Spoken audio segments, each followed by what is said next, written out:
Audio Jungle. Wassalatu wassalamu ala Rasulillah Muhammad ibn Abdillah wa ala alihi wa sahbihi wa man wala. Subhanaka la ilma lana illa ma 'allamtana innaka antal alimul hakim. Rabbi shrah li sadri wa yassir li amri wahlul 'uqdatan min lisani yafqahu qawli, amma ba'du. Alhamdulillah, sama-sama kita ucapkan terima kasih kepada Ustazah Damar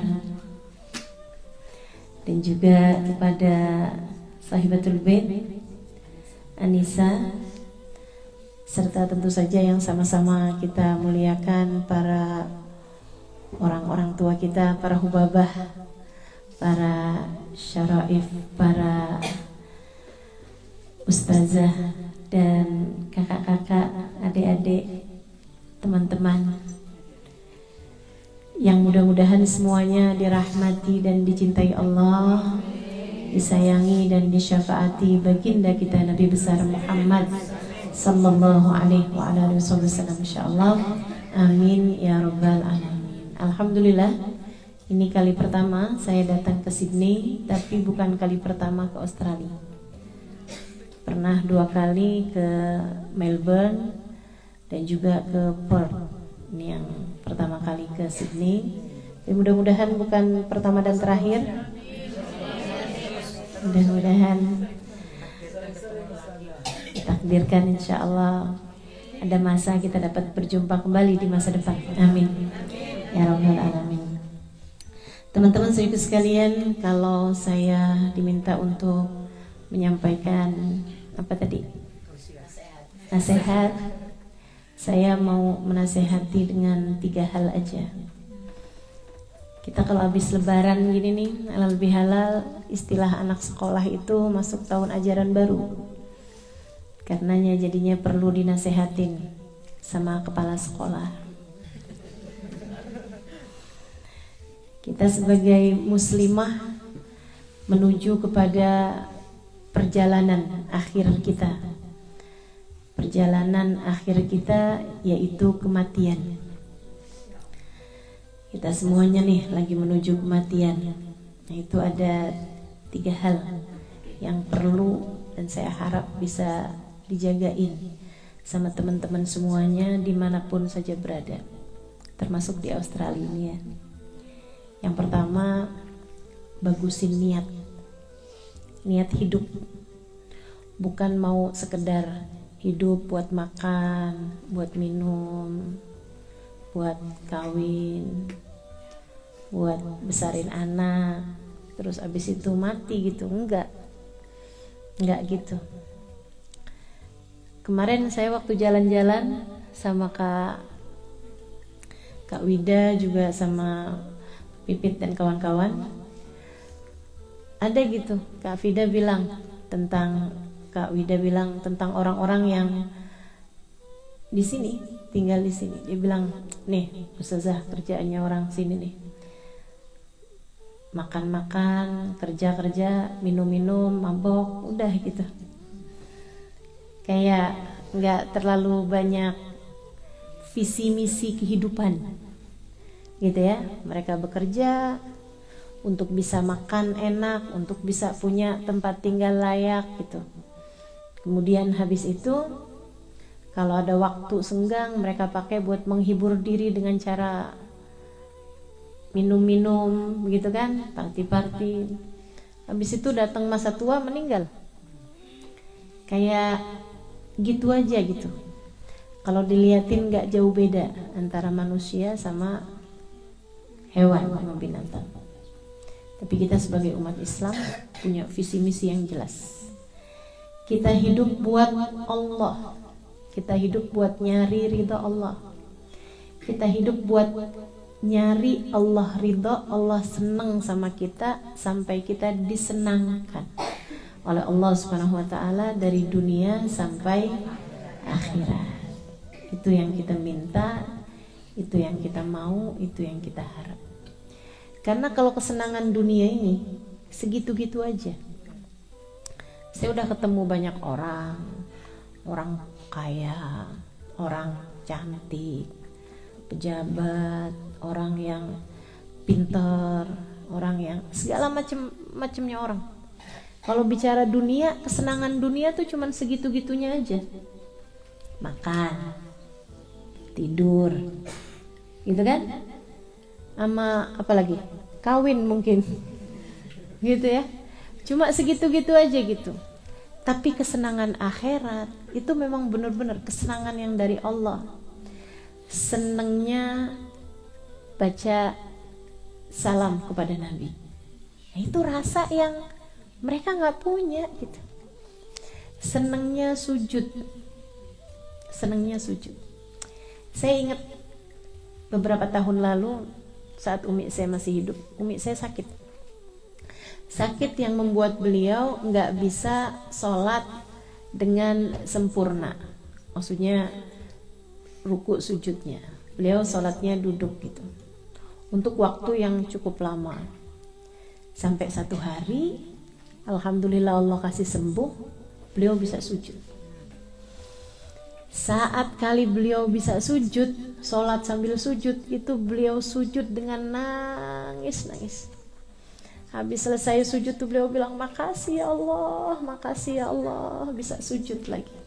Makasih ya Allah, alhamdulillah sama Allah dikasih bisa sujud. Ini kesenangan bisa sujud, bisa nyebut nama Allah, bisa zikir, bisa baca Quran, bisa panggil nama Allah, bisa solawatan, panggil nama Nabi Muhammad. Itu bukan kesenangan kecil di dunia, sebelum nanti Allah ganjar di akhirat dengan kesenangan yang luar biasa. Teman-teman sekalian, pernah nggak benci sama orang, sebel sama orang sampai nggak mau sebut namanya? Pernah nggak? Pernah nggak sebel sama orang, benci sama orang sampai nggak kepengen ketemu sama dia? Ngelihat mukanya tuh kita nggak demen gitu. Pernah, saya rasa normal, wajar aja kita sebel sama orang, kita nggak mau lihat mukanya dia, kan begitu. Allah tuh kayak gitu, persis kayak gitu.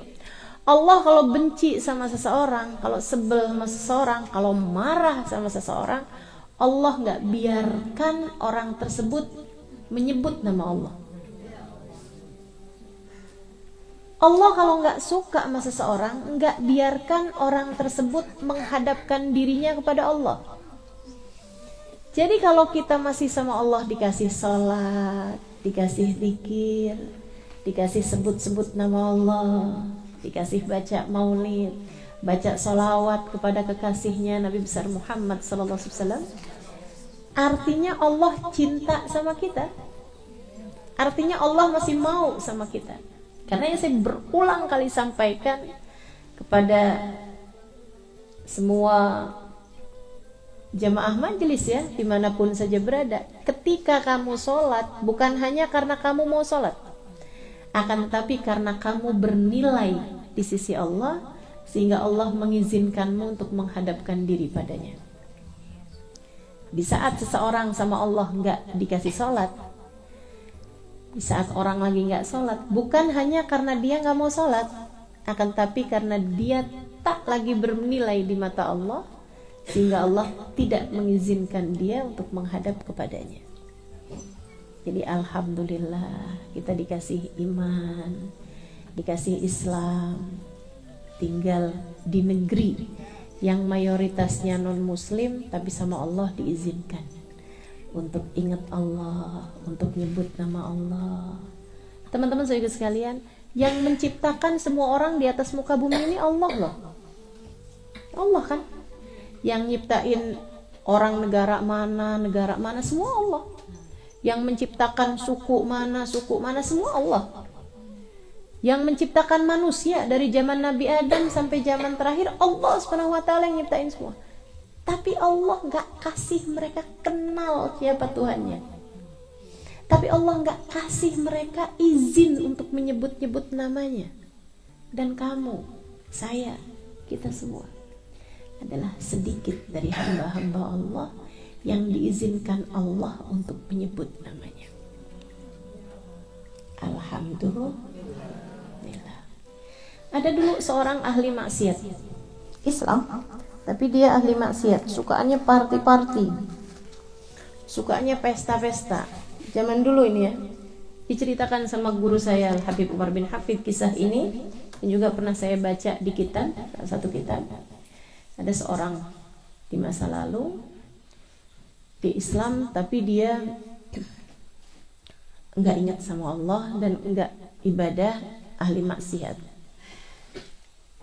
Sampai malaikat bilang sama Allah, dari zaman Bani Israel. Jadi salah satu dari kisah-kisah yang diceritakan oleh baginda kita Nabi besar Muhammad sallallahu alaihi wasallam. Dia kerjaannya hidupnya maksiat terus-terusan. Malaikat kesel. Kata malaikat, ya Allah, ini orang satu ini kita hancurkan aja. Kata Allah Subhanahu wa taala, tungguin. Satu malam habis pulang dari pestanya, dia pulang ke rumah dalam keadaan tidur. Semua pelayannya, semua orang-orangnya dia, teman-temannya dia semua udah keluar dari kamarnya. Dia pun tidur. Tengahan tidur, salah satu dari urat nadinya, salah satu dari urat-urat dalam tubuhnya ditahan, sampailah kram badannya. Kesakitan luar biasa. Saat dia dalam kesakitan seperti itu, dia panggil pelayannya, nggak ada yang nyaut. Dia panggil teman-temannya, suaranya memang kecil, parau, nggak ada juga yang dengar, nggak ada yang nyamperin dia. Kesakitan luar biasa. Dia berusaha menggerakkan badannya, susah banget badannya gerak karena kram yang sangat sakit. Saat-saat seperti itu dia hanya bisa menangis, kemudian ingat sama Allah. Kita memang kadang-kadang kalau lagi sakit, kalau lagi sulit, kalau lagi hati nggak karu-karuan, lebih gampang ingat sama Allah. Makanya kadang-kadang kalau lagi dikasih kesulitan, jangan-jangan kita selama ini kurang cepat ingatnya sama Allah. Akhirnya sama Allah dikasih kesulitan biar kita ingat sama Allah Subhanahu wa taala. Makanya memang kata Nabi Muhammad, seringkali tanda Allah cinta sama seseorang adalah orang tersebut dikasih ujian, biar dia ingat sama Allahnya banyak, biar dia nyebut nama Allahnya banyak. Jadi dia pun mulai memanggil, ya Allah, ya Allah, si orang tadi, ya Allah, ya Allah, ya Allah. Dan Allah menjawabnya. Katanya Allah, labbaik ya abdi, labbaik wahai hambaku, kemana saja kamu selama ini tak pernah mengingatku. Insya Allah. Indah muamalah sama Allah Subhanahu wa taala. Enak muamalah sama Allah. Orang kita berbuat baik sama dia 100 kali, berbuat salah kepadanya 1 kali, bisa lupa kebaikan kita 100. Tapi Allah kebalik. Kita bikin salah 100 kali, kemudian kita taubat, mohon ampunan, datang kepada Allah, Allah bisa menghapuskan dosa kita 100 hanya karena kebaikan 1 kali. Nikmat muamalah sama Allah Subhanahu wa taala. Enak berurusan sama Allah Subhanahu wa taala. Nih, teman-teman nih, tinggal di negeri yang mayoritas non muslim. Itu katanya Sayyidina Ali ketika dibilang, kenapa zikiran di pasar lebih banyak pahalanya daripada zikir di rumah? Sebab orang di pasar seringnya lupa sama Allah. Jadi kalau kita jadi orang yang ingat sama Allah, di antara tengah-tengah orang yang lupa sama Allah, itu kita kayak pelita cahaya di tengah kegelapan, langsung kelihatan. Jadi kalau teman-teman nih, semuanya gelap semua, misalnya tetangga-tetangga nggak beriman sama Allah, nggak nyebut nama Allah tentu aja. Kamu kebangun di waktu malam, jadi orang yang ingat sama Allah, nyebut nama Allah, mau bilang ya Allah, ya Allah, ya Allah. Kamu bilang ya Arhamar Rahimin, ya Arhamar Rahimin, ya Arhamar Rahimin. Dalam hadis qudsi sampaikan, seruanmu memanggil namaku adalah jawaban dariku. Sebab kita nih nggak bisa sebut nama Allah kecuali jika Allah Subhanahu wa Ta'ala yang memang mau menjawab panggilan kita. Fadkuruni, kata Allah, azkurkum. Kamu sebut namaku, aku akan sebut namamu. Jadi teman-teman yang tinggal di negeri yang mayoritas non-muslim punya kesempatan besar untuk cari muka di hadapan Allah, untuk diperhatikan sama Allah. Sebab yang lain lagi gelap, kemudian kamu jadi satu-satunya cahaya. Kamu akan jadi seseorang yang sangat mungkin dipandang Allah Subhanahu wa Ta'ala dengan pandangan penuh cinta. Sangat mungkin untuk Allah Subhanahu wa Ta'ala menghadapkan rahmatnya, karunia-Nya kepadamu gitu.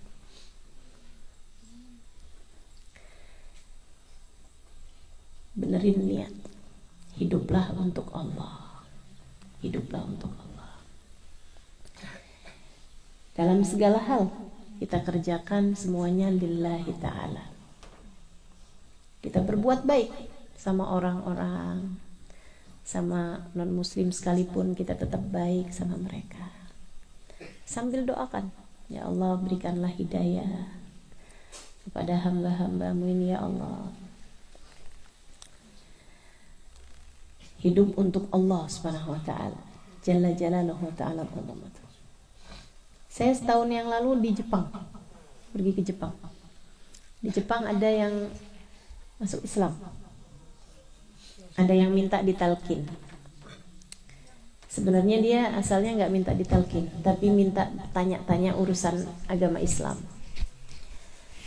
Saya jawab, sudah saya jawab, kemudian akhirnya talkin syahadat. Saya tanya, apa yang bikin kamu senang sama Islam?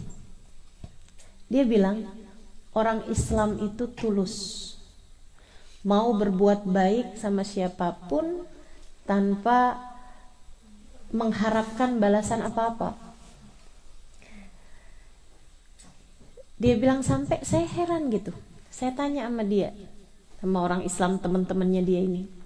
Kebetulan dia berkawan sama orang-orang Islam, orang-orang Indonesia. Terus dia bilang gitu, kenapa kamu baik banget sama saya padahal saya nggak pernah kasih kamu apa-apa, saya nggak pernah buat baik sama kamu. Dia jawab, dia bilang, karena Allah Tuhan saya memerintahkan saya untuk berbuat baik pada semua hamba-hambanya, pada semua makhluk yang ada di atas muka bumi ini. Jadi apa yang kamu harapkan? Dia bilang, saya ngarepin Allah ridha sama saya, Allah cinta sama saya. Dia bilang, hal itulah yang membuat saya tertarik dari Islam. Senang banget punya hati yang bisa selalu berbuat baik pada siapapun, bukan mengharap kebaikan dari orang itu dibalas kebaikan, akan tetapi mengharap kebaikan dari Allah Subhanahu wa Ta'ala. Saya pernah juga ada seseorang datang ke rumah saya minta ditalkin syahadat. Saya tanya, kenapa kamu mau masuk Islam? Dia bilang, saya nih ustazah kerja, dia bilang, di Jakarta, tapi saya nggak bisa, saya kontrak rumah, kontrak kamar, tapi saya nggak bisa bayar sendiri. Jadi saya satu kamar berdua, share gitu kan. Dia bilang, teman saya itu saya nggak bisa milih, jadi saya selalu berapa kali itu sekamar sama orang Islam. Dia bilang, yang terakhir ini saya sekamar sama satu orang Islam, dia berjilbab gitu, dan dia rajin sholat, rajin ibadah. Bilang, satu hari saya lagi ada masalah sangat berat, saya nangis di tempat tidur saya. Dia bilang, saya marah banget, saya kesel banget, saya nangis tempat tidur saya, sampai akhirnya teman saya datang. Malam-malam itu saya pun diem, maksudnya nggak mau kedengeran suaranya, jadi teman saya itu nyangkain saya udah tidur. Dia siap-siap pergi kamar mandi, habis itu dia sholat, mungkin sholat isya atau sholat witir, wallahu alam. Tapi dia bilang, ketika dia sholat, saya berbalik, saya liatin belakangnya, arah belakangnya. Saya liatin aja, dia sholat ini dari samping. Dia bilang, saya liatin. Terus saya bilang, waktu itu saya ngeliatin dia sholat dan hati saya jadi tenang. Sejak hari itu, tiap kali saya galau, tiap kali saya gelisah, tiap kali saya marah, saya tungguin teman saya sholat.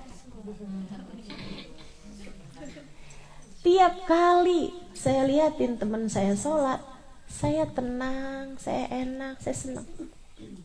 Saya pun bisa tidur, saya pun bisa menyelesaikan masalah-masalah saya dengan benar.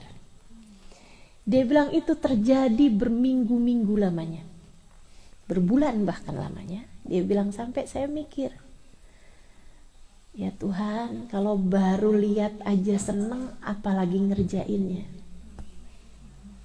Jadi ustazah, tolong talkin saya syahadat karena saya pengen ngerjain sholat. Subhanallah, kita nih alhamdulillah dipilih Allah SWT. Gak pakai nyari, gak pakai susah. Alhamdulillah, alhamdulillah, alhamdulillah. Dinikmatin Islamnya, dinikmatin Islamnya. Seneng jadi orang Islam.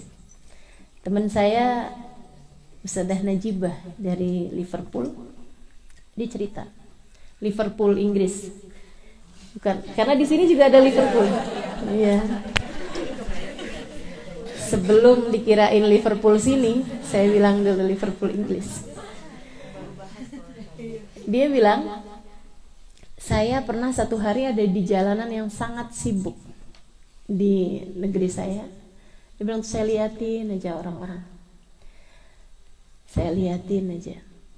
Ini kayaknya nih di antara mereka nih ada yang lagi mikirin bosnya yang galak. Ada yang lagi mikirin pacarnya yang selingkuh.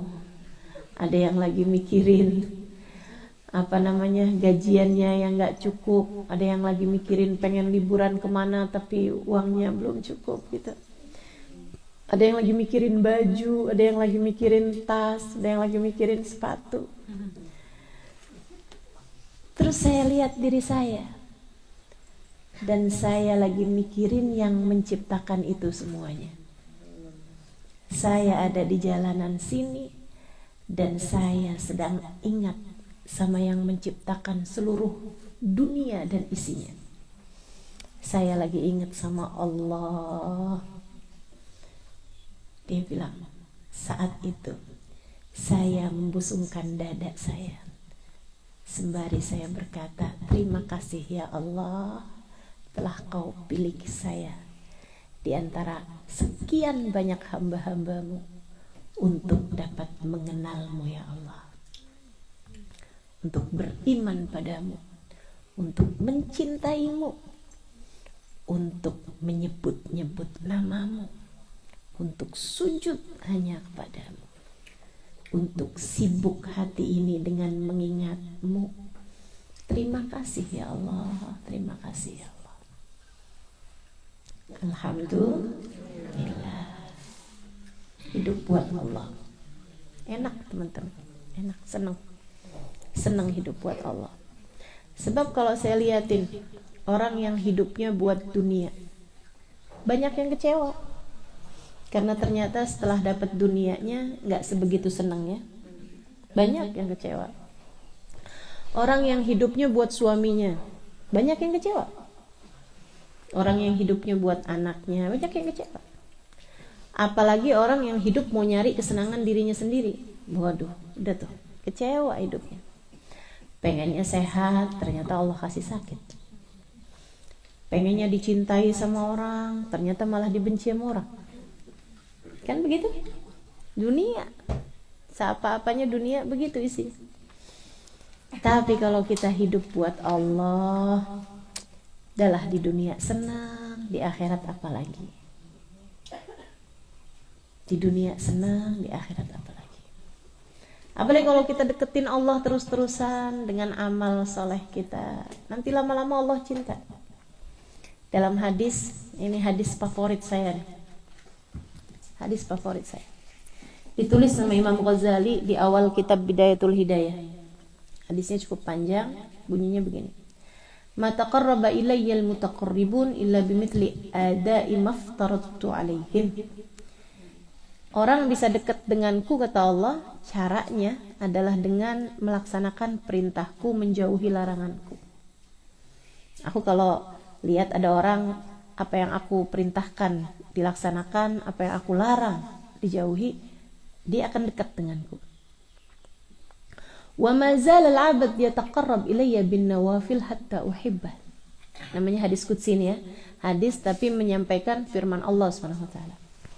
Kata Allah, apabila aku lihat seorang hamba mendekat padaku dengan yang sunnah sesudah yang fardu, mengikuti cara hidupnya Nabi Muhammad, mengikuti cara hidupnya Nabi Muhammad, hatinya selalu ingat Allah, akhlaknya kayak akhlaknya Nabi Muhammad, berbuat baik sama setiap orang, sholatnya selain yang fardu ditambah dengan yang sunnah, bangun di waktu malam tahajud, dikerjakan yang sunnah-sunnah, sedekahnya dan lain seterusnya, dia sama suaminya bagus, sama anaknya benar, dia jalankan hidup sesuai dengan sunnah-sunnahnya Nabi Muhammad, cara hidupnya Nabi Muhammad. Kata Allahumma zalal 'abd yataqarrab ilayya bin nawafil hatta uhibbah. Kalau aku lihat seorang hamba mendekat padaku dengan yang sunnah sesudah yang fardu dia laksanakan, aku akan cinta padanya. Kalau udah dicinta sama Allah, gimana hasilnya? Fa idza ahbabtuhu kuntu sam'uhu alladhi yasma'u biha wa basarahu alladhi yubsiru biha wa lisanuhu alladhi yatakallamu bihi wa yadahu alladhi yabtashu biha wa rijluhu alladhi yamshi 'alayha. Apabila aku cinta kepada seorang hamba, aku akan letakkan cahaya di matanya sehingga dia melihat dengan cahayaku. Aku akan letakkan cahaya di telinganya, dia mendengar dengan telingaku, dengan cahayaku. Aku akan letakkan cahaya di lisannya, dia berkata dengan cahayaku. Aku akan letakkan cahaya di tangannya, dia bergerak dengan cahayaku. Aku akan letakkan cahaya di kakinya, dia berjalan dengan cahayaku. Wa idza sa'alani la'utiyanna. Apabila dia minta padaku, bahkan sebelum tangannya menengadah, aku sudah beri padanya. Apabila dia mohon perlindungan padaku, bahkan sebelum lisannya menyampaikannya, aku akan hindarkan dia darinya. Orang kalau dicinta sama Allah, hiduplah sebagai pecinta, hiduplah untuk Allah Subhanahu wa ta'ala. Nggak akan rugi teman-teman, nggak akan rugi. Hidup di dunia senang, di akhirat senang, saat mati senang, di mahsyar senang, saat timbangan senang, saat lewat jembatan senang, bisa masuk surga Allah Subhanahu wa ta'ala insyaallah. Amin ya rabbal alamin. Itu satu, benerin niat, niatlah hidupmu ini di dunia untuk Allah Subhanahu wa ta'ala. Yang keduanya, jangan tinggalin ibadah yang taat sama Allah, yang taat sama Allah. Apapun perintah-perintah Allah, jalanin aja. Baik perintah yang langsung kepada Allah, kayak perintah sholat, zakat, puasa, perintah-perintah Allah SWT kayak tutup aurat dan seterusnya, semua perintah Allah kita bilang aja sami'na, kita dengar Allah perintahkan, kita taati. Ataupun perintah yang Allah perintahkan kita untuk berbuat kepada orang lain, Allah nyuruh kita buat sama orang tua yang bakti, Allah perintahkan kepada suami yang benar, itu kan, kita muliain suami kita muliain. Bukan karena siapa suami kita atau karena pengen dapat apa dari suami kita, bukan. Tapi karena perintah Allah Subhanahu wa ta'ala. Jalani aja. Enak pasti hasilnya. Kata Allah bilang, wal aqibatu lil muttaqin. Happy ending akan Allah berikan kepada hamba-hamba yang bertakwa, yang jalanin perintah Allah, yang jauhin larangan Allah, akhirnya akan selalu bagus. Ceritanya itu, bagian akhirnya itu ujungnya enak gitu. Kita kan kepengen hidup kita nih apa-apaan akhirnya enak gitu. Cerita kita nggak kepengen tuh berakhir dengan kesedihan, kan kita nggak mau. Kita pengen segala sesuatu urusan kita kalau ada masalah atau apapun, yang menang kita, yang seneng kita, kan begitu. Nah itu kalau kamu pengen begitu, Allah kasih tahu wal aqibatu lil muttaqin. Akhir yang baik akan Allah berikan buat hamba-hambanya yang bertakwa. Happy ending selalu Allah berikan kepada hambanya yang bertakwa. Jadi jalanin aja. Jangan kasih diri tawaran untuk semua perintah Allah. Jangan yang kerjain apa enggak ya, udah kerjain aja. Ini suami nyusahin nih, sakit mulu nih, tinggalin apa enggak ya, jangan. Kasian bener suaminya, lagi sehat, lagi banyak duit, dia giliran lagi sakit ditinggalin, kesian bener. Saya teleponnya diblok. Saya mewakili para suami nih ya, jangan ditinggalin kalau lagi susah, kesian. Anak-anak juga begitu gitu, jangan kasih diri pilihan, jangan. Tetap urusan Allah nomor satu, biar kita selalu jadi nomor satu di hadapan Allah. Biar urusan-urusan kita diutamakan oleh Allah, kita pun juga harus mengutamakan Allah. Dan yang terakhir, teman-teman saya sekalian, nasihat saya, gak usah panjang-panjang, takut waktu asarnya udah ini ya, cepat waktu maghribnya di sini.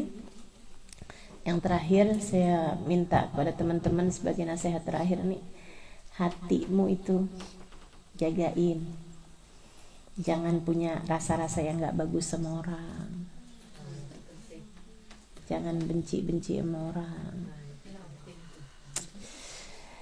Hati kita itu pantasnya tuh rahmat sama setiap orang gitu. Saya pernah baca tulisan gini nih, tulisannya Rumi, bahkan kepada penjahat paling laknat sekalipun pandanglah ia dengan pandangan penuh rahmat. Kayak Nabi kita Muhammad SAW. Lihat siapapun dikesianin sama Nabi tuh gitu tuh. Bahkan lihat orang yang mau bunuh Nabi sekalipun, Nabi kesian sama dia. Nabi kesian. Gimana kesiannya? Mikirin akhirnya. Ya Allah, nih orang kalau punya hati kayak begitu kan akhirnya neraka. Jadi Nabi kesian sama dia. Kesian. Didoain, ditaruhin tangan beliau di dadanya. Alhamdulillah tuh, alhamdulillah.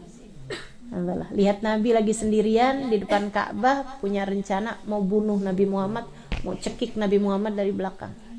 Tapi Nabi tahu. Jadi sama Nabi ditegur, tapi dia tetap aja dengan perasaannya seperti itu.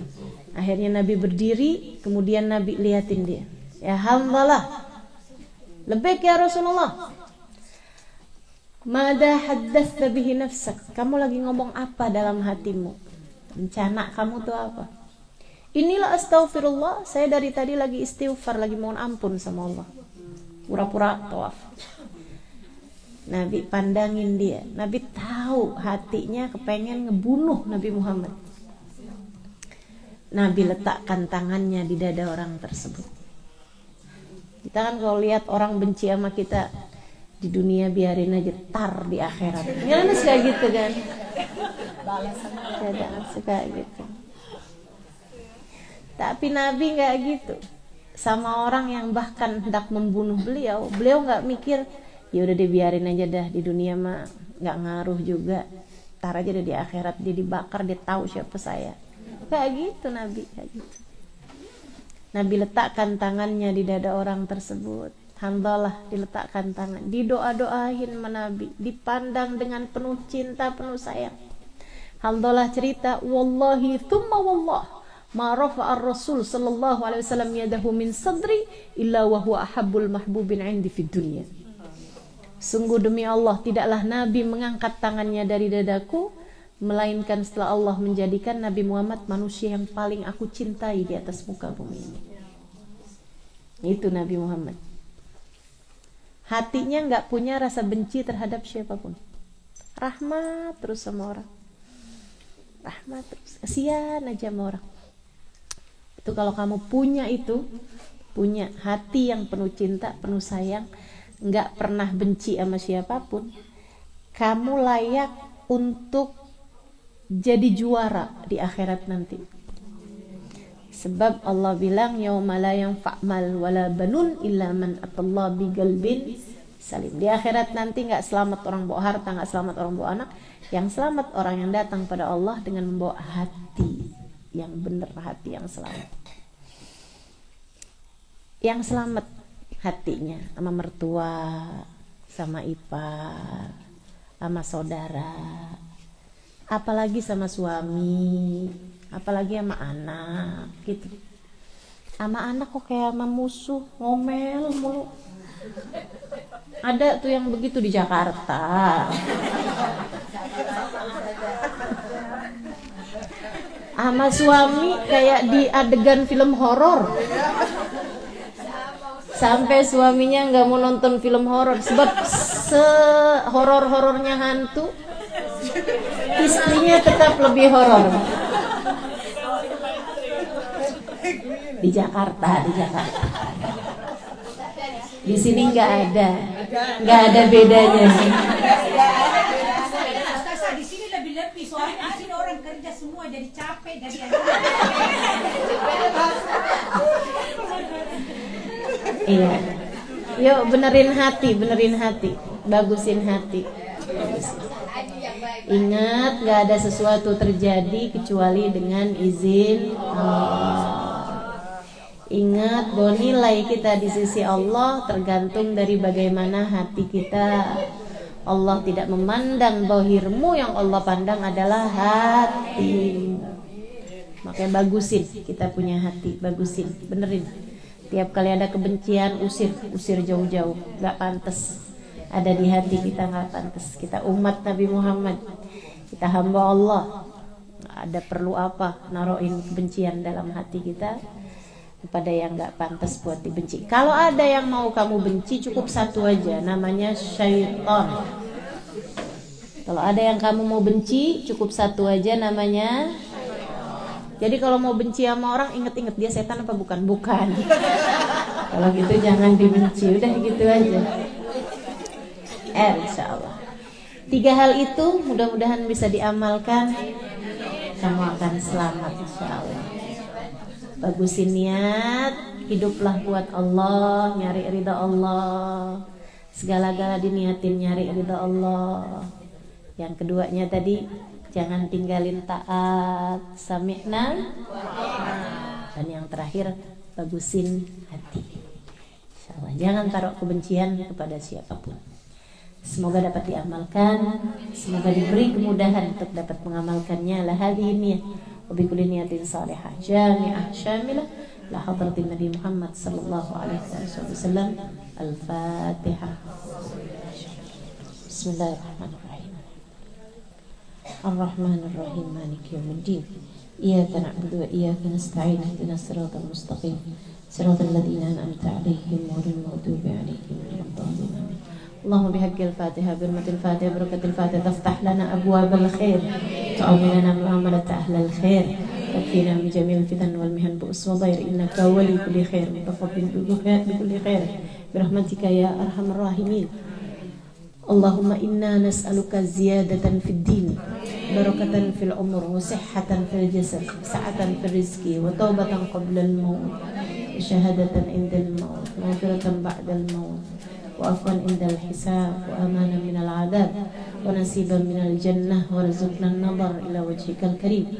Allahumma afina min bala'ik, wa awzi'na syukra na'ma'ik, wa adikna barda afik, wa halawata munajatik. Allahumma inna nas'aluka minal uquli awfaraha, wa minal adhani asfaha, wa minal a'mali azkaha, wa minal akhlaqi atyabaha, wa minal arzaki adzalaha, wa minal afiya akmalaha, minad dunya khairaha wa minal akhirah na'imaha bihaqqi sayyidina Muhammadin sallallahu alaihi wasallam. Allahumma ij'al jam'ana hada jam'an marhuma wa tafarruqana min ba'dihi tafarruqan ma'suma wa la taj'alillahumma lana wa la fina wa la ma'ana syaqiyan wa la matrudan wa la mahruma birahmatika ya arhamar rahimin. Rabbana taqabbal minna innaka antas samiul alim, tub alaina innaka antat tawwabur rahim. Fadli subhana rabbika rabbil izzati amma yasifun, wassalamun alal mursalin, walhamdulillahi rabbil alamin. Taqabbalallahu minna wa minkum taqabbal ya karim. Terima kasih atas segala perhatiannya, kurang lebihnya mohon maaf.